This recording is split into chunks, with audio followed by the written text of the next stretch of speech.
This is the real Tom Rose, and this is an ACT question that's quite difficult because it deals with a variety of grammatical error types.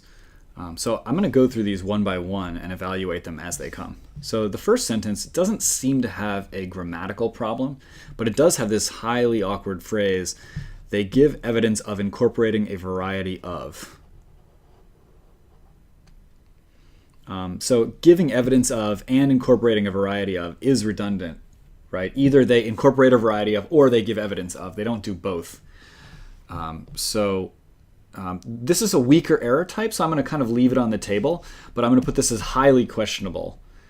So if we find a better variety, we'll pick that one instead. The same thing goes for the fourth one. Give evidence of incorporating a variety of is highly questionable. So let's look at the second answer choice. And now you see the better one, possess.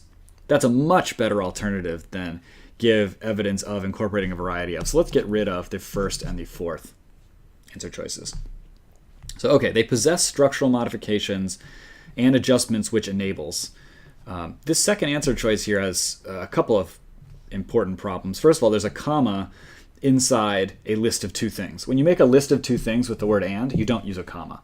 It's like you would say, let's make a sandwich using peanut butter and jelly. There's no comma in there. It's just peanut butter and jelly. Same thing's true here. They possess modifications and adjustments. No comma. So the comma is wrong. It also says which enables. Enables here, this verb is a singular verb.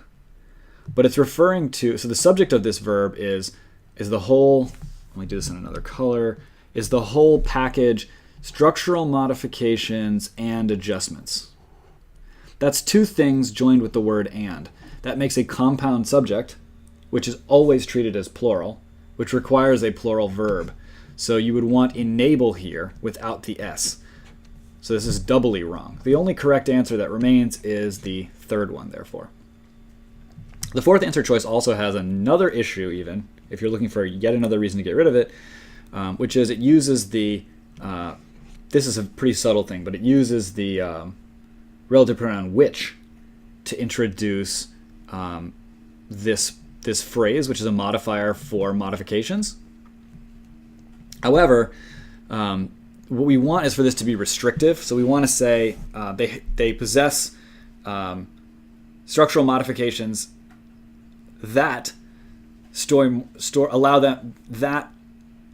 enable them to store moisture for use in times of scarcity. You want that to be restrictive. The whole point of the sentence is to say that it enables them to store moisture for use in times of scarcity. This is not an aside, which is adding color or describing the modifications. This is the entire purpose of listing the modifications. If it's the entire purpose and it's essential to the meaning of the sentence, you don't want to use comma which. You need to use the relative pronoun that, which makes which is what's called a restrictive clause.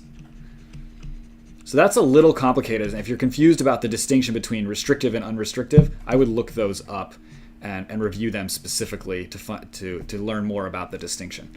But that's why we use that here.